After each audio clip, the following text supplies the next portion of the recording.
सबसे पहले तनवीर अहमद साहब की जाने बढ़ते हैं जो कि स्पोर्ट्स तजियाकार हैं।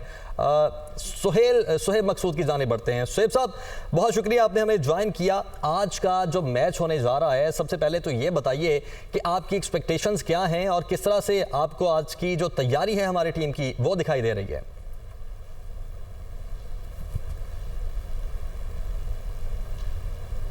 और बिल्कुल मेरे ख्याल में पाकिस्तान की हमेशा की हिस्ट्री रही है, जब भी पाकिस्तान डाउन होता है हमेशा एक परफॉर्मेंस निकल के आती है। लेकिन मेरा जो पर्सनली ख्याल है, जो पाकिस्तान का जो मोराल है वो बहुत ज़्यादा डाउन हुआ होगा जो पिछली ये यूएसए से हम मैच हारे हैं। लेकिन पाकिस्तान इंडिया के एक हिसाब की जंग है। ऑब्वियसली उनको वर्ल्ड कप पे हम पे बर्तरी हासिल ज़रूर है, मगर देखने में ये बड़ी चीज़ इंपॉर्टेंट होगी कि एक मॉर्निंग मैच है, तो मेरे ख्याल में इसमें टॉस एक बहुत इंपॉर्टेंट रोल प्ले करेगा।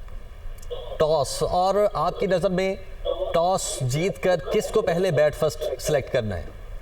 देखिए, ये तो वेरी ऑब्वियस है, जो भी टीम टॉस जीतेगी वो पहले बॉलिंग ही करेगी। बिकॉज न्यूयॉर्क में अभी तक जितने भी मैचेस हुए हैं आप देख लें तो जो एवरेज स्कोर है वो 100 के राउंड अबाउट हुआ है। मोस्टली जिन टीमों ने पहले बैटिंग की है वो मैचेस हारी है।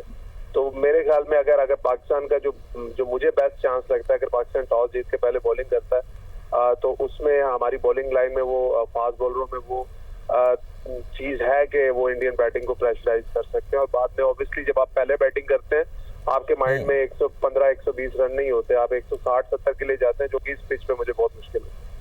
सही। अच्छा, साथ ही तनवीर अहमद भी हमारे साथ मौजूद हैं। तनवीर, बहुत शुक्रिया, आपने भी हमें ज्वाइन किया।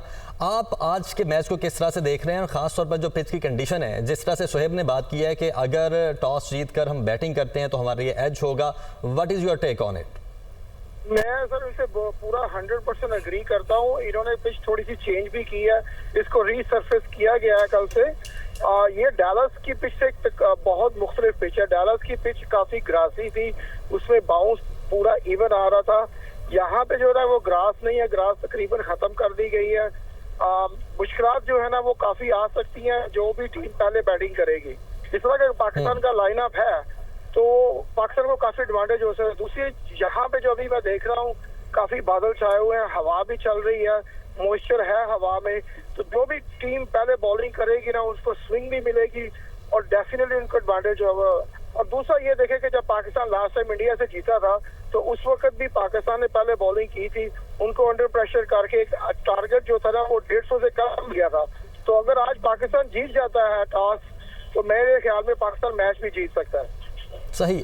और तनवीर साहब, एक स्टेट्स मेरे सामने हैं इस वेन्यू पे, जिस वेन्यू पे आज का ये मैच हो रहा है, इससे पहले इस वेन्यू पर 4 मैचेस हो चुके हैं और जिस टीम ने बैट फर्स्ट किया है इन 4 मैचेस में से एक दफ़ा वो टीम जीत पाई है और जिसने फील्डिंग जिसने पहले की है वो टीम 3 दफ़ा जीती है।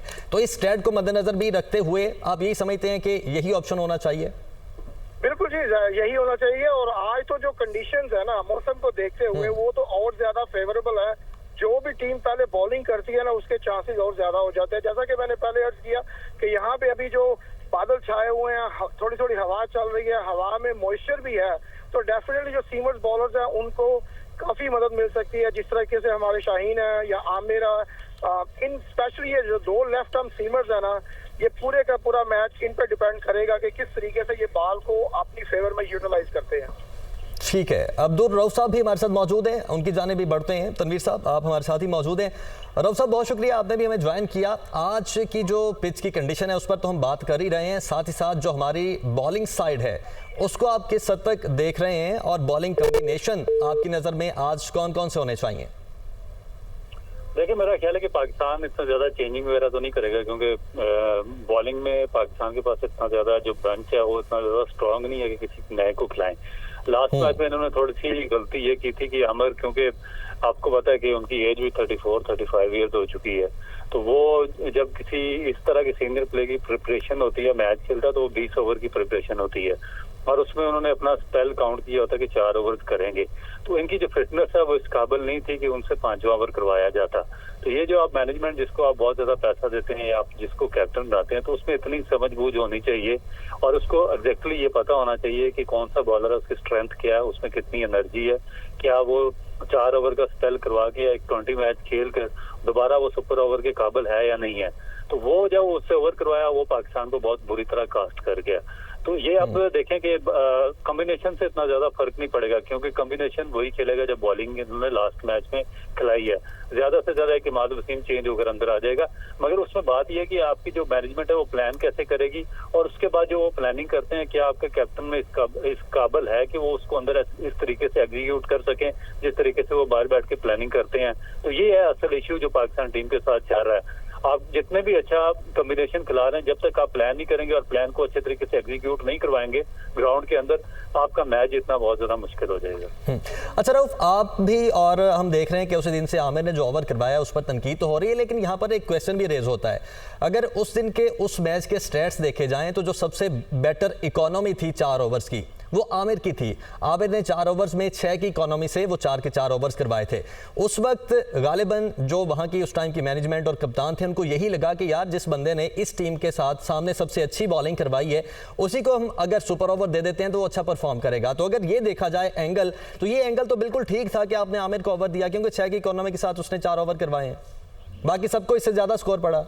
देखिए मैं आपको एक चीज बताऊं कि जो स्पोर्ट्स साइंसेस का सब्जेक्ट यूनिवर्सिटीज में इंट्रोड्यूस करवाया गया वो इसलिए करवाया गया कि आपको जो आपके एथलीट्स हैं, आपके स्पोर्ट्समैन हैं, उनके बॉडी, उनकी स्ट्रेंथ, उनके मसल्स और उनकी जो एंड्योरेंस है उसका आपको, उसकी काबिलियत का आपको 100% उसका आइडिया हो जाए। इस वजह से ये इंट्रोड्यूस करवाया जाता है और जो आपका स्टाफ है वो साथ रखा जाता है कि वो उसको अच्छे तरीके से एलिवेट करें और वो चेक करें कि वो उसमें ये एक सेकंड स्ट्रेंथ है या नहीं है। तो उसमें मेरा ख्याल है कि सेकंड स्ट्रेंथ नहीं थी, क्योंकि काफी अर्सा पहले वो पाकिस्तान के लिए जो लॉन्ग फॉर्मेट है उसमें खेलना छोड़ चुके थे और उसके बाद वो फर्स्ट क्लास क्रिकेट में भी उनकी प्रिपरेशन या पार्टिसिपेशन नहीं है। तो जब आप एक सिर्फ T20 क्रिकेट खेलते हैं तो आप सिर्फ 4 ओवर्स के लिए तैयार करते हैं अपने आप को। अगर यंगस्टर हो तो उसमें कुछ फ्रेश लेग्स होते हैं, उनमें पावर होती है, वो जो T20 शार्ट फॉर्मेट होता है उसमें थोड़ा सा आगे जाकर भी वो बॉलिंग कर सकते हैं। तो इसमें इतनी जान नहीं थी। मेरा नहीं ख्याल कि उसकी जो एक्सपीरियंस है या कोई और चीज है, बॉलिंग क्वालिटी की मैं बात कर रहा हूँ कि फर्क था। फर्क सिर्फ और सिर्फ उनकी जो एनर्जी थी उनके जिस्म के अंदर, वो इस काबिल नहीं थी कि वो चौथे से 5वां ओवर वो कर सकते, और वो हैवीली पाकिस्तान को कास्ट कर गया। और वो लग रहा था कि जो उनके बॉडी मैकेनिक्स हैं या जो उनका बॉडी के सारा सिस्टम है वो उनका साथ नहीं दे रहा। जहाँ पर वो बॉल करना चाह रहे थे वहां पर बॉल उनसे फेंकी नहीं जा रही थी। और खास तौर पर जो 2 वाइड बॉल्स उन्होंने करवाई वहां पर ज्यादा इशू हुआ, क्योंकि वाइड के साथ उन्होंने 2-2 स्कोर लिए और इस तरह से 6 स्कोर ज्यादा हुआ। वही 13 रन हमने किया और शायद हम मैच जीत जाते अगर 2 वाइड बॉल्स ना होती। ठीक है, आप साथ ही रहिएगा। सुहेब मकसूद भी हमारे साथ मौजूद है। सुहेब, आप क्या समझते हैं आज की जो प्लेइंग 11 है, और एक चेंजिंग तो की गई है उसमें आजम खान की जगह पर एक चेंजिंग होगी, अब वो देखना है कि वो चेंजिंग क्या होती है। आप समझते हैं कि अब ये ठीक फैसला है, क्योंकि आजम खान पर वैसे भी बहुत ज्यादा तनकीद हो रही थी? बिल्कुल, मेरे देखें, एक तो वो एक यंगस्टर हैं जिन्होंने अभी इतनी इंटरनेशनल क्रिकेट खेली भी नहीं है और उनकी कोई खातिर खा परफॉर्मेंसेस भी अभी तक इंटरनेशनल क्रिकेट में नहीं है। और जब आप पे इतना क्रिटिसाइज हो रहा है, हम लोग भी इस चीज से गुजरे हैं वर्ल्ड कप्स में, जब आप पे बहुत क्रिटिसाइज होता है, आप इसका आपकी बॉडी पे, आपकी बॉडी लैंग्वेज में, आपकी फॉर्म भी अच्छी है तो बहुत बुरे असरात होते हैं। मेरे ख्याल में तो ये उनको पहले मैच में ही नहीं खिलाना चाहिए था, क्योंकि वो उनकी पहले मैच में बॉडी लैंग्वेज से ही पता चल रहा था कि वो बिल्कुल कॉन्फिडेंट नहीं है और अंडर प्रेशर नजर आ रहे हैं। और मेरे ख्याल में अगर इमाद वसीम फिट होते तो शायद वो खेलते भी ना पहला मैच।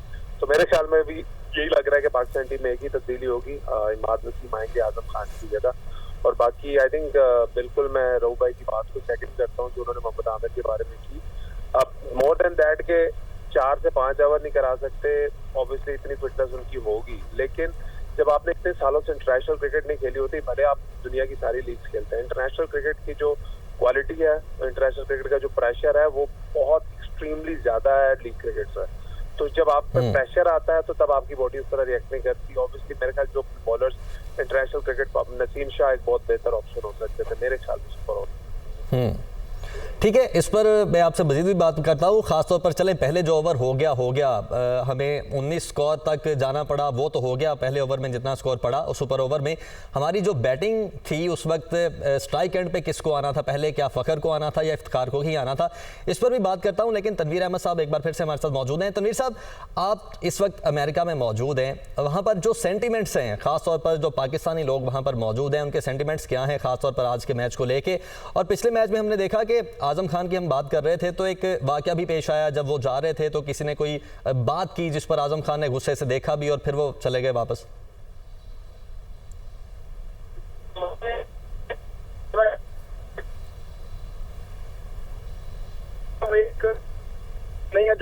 तनवीर साहब, आप तक आवाज पहुंच रही है हमारी?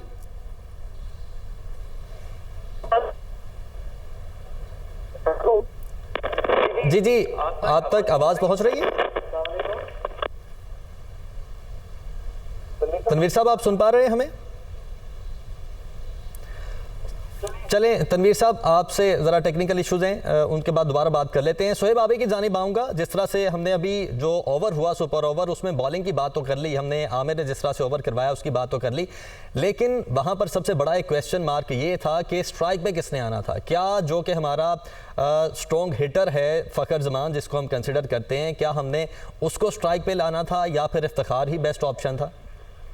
देखिए, मेरे ख्याल में अगर ये बाहर से डिसाइड हुआ भी था कि इफ्तिखार स्ट्राइक लेंगे, ऑब्वियसली आई थिंक बेशक वो पाकिस्तान की तरफ से उतना डिलीवर नहीं कर सके अभी तक, लेकिन जो हम लोग डोमेस्टिक क्रिकेट खेलते हैं, जो हम लोग PSL में खेलते हैं, वो पाकिस्तान के वन ऑफ द जो बेस्ट जो पावर हिटर हैं वो इफ्तिखार ही इस वक्त कंसिडर होते हैं पाकिस्तान में।